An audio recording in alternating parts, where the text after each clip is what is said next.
Batbat ng suliranin. Yan po ang sinabi ng Lord sa ating bansa. Ang ating bansa ay batbat ng suliranin na kailangan niya magkaroon ng lunas. Pero saan? Saan manggagaling ang lunas?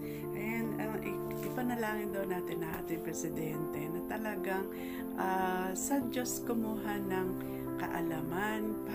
Paano ma-solve itong mga problema? Batbat, yung batbat ng suliranin ng bansa natin. So, kailangan daw ipanalangin natin na ating Pangulo na talagang sa Diyos siya kumuha ng kaalaman, no, ng lakas. Ano po, yan ang kailangan na ating presidente. Dapat talaga lumuhog siya sa ating Diyos na makapangyarihan sa lahat, na magbibigay sa Kanya ng mga solusyon sa problema ng ating bansa. At ano pa yung dapat nagawin ng ating presidente? Kailangan daw na maging mapagbantay siya sa kanyang nasa paligid, kasi may maraming mga taong patuloy na naghahangad na siya ay ibagsak. Bakit? Para daw sa kanila makasariling hangaring ang inyong bansa ay mapagsamantalahan. Kaya yon, dapat daw tayo maging mapagbantay ng mga Pilipino. Ano po, ayaw naman natin na ating presidente ay maibagsak. 2 taon pa lang siya. Hindi ba? Ano po? So, yun. So, kailangan po ng ating presidente, yung ating panalangin bilang mga mamamayang Pilipino. Kailangan natin pag-pray ang ating Pangulo. No? Sabi niya, anak, nais kong kayo maging mapagmasid sa inyong kapaligiran. Bakit? Maraming mga tao nagnanais na patuloy na sirain ang inyong Pangulo, kung kaya't kailangan niya ang inyong tulong. O tayo yun, ano? Upang ang Pilipinas ay madala sa, yun, ito maganda dito, kaunlaran at kapayapaan, sa halip na kahirapan at kaguluhan. Palagi patuloy ninyong talian, ito na yung espiritu ng pagkagahaman na nananalasa sa inyong bansa, sa inyong lipunan.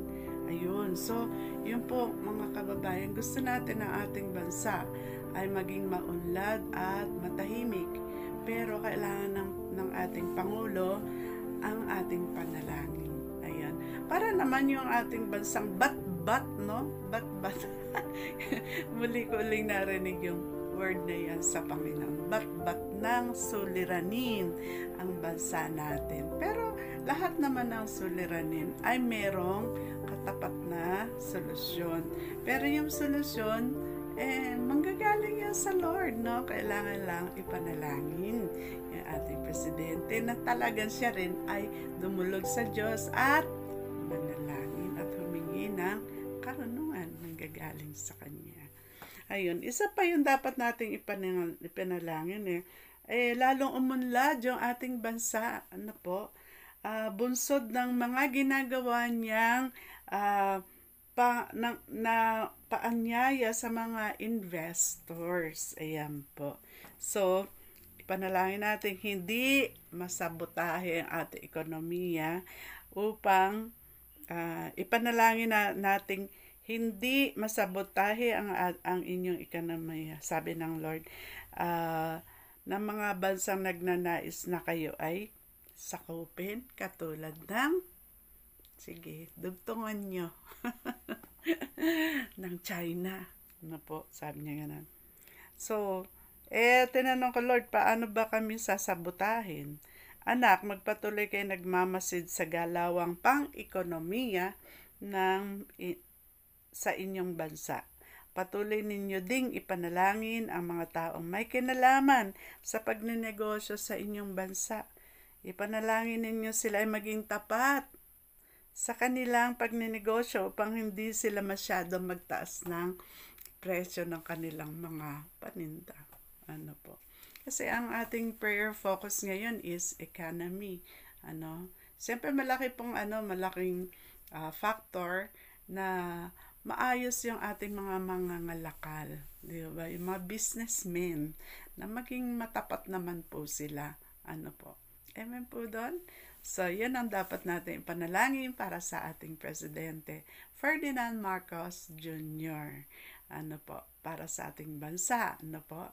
So, ayan, mga kababayan. Napakalaki po ng role ng panalangin. No? Panalangin para sa ating presidente na siya din manalangin, maupo sa paanan ng Diyos, makinig sa kanyang mga instructions. Para meron tayo, meron siyang makukuhang mga payo para sa ikalulutas ng ating bansang batbat sa suliranin. Tama ba? Nagkagulo-gulo na yata yung ni Lola. Ayun, so, yun po mga kababayan, at ito ang yung Lola, si Lola Madam Villanueva. Sasabi sa inyo na kapag hindi ko pa kayo subscriber, mag-subscribe na kayo kay Lola Madam. Like, share, and follow si Gloria Cagastian Villanueva sa TikTok. Ayan. So, ito po ngayon ang inyong Lola nagsasabi sa inyo na kapag ang Diyos ang ating gabay, kay saya ng buhay. God bless everyone. Bye.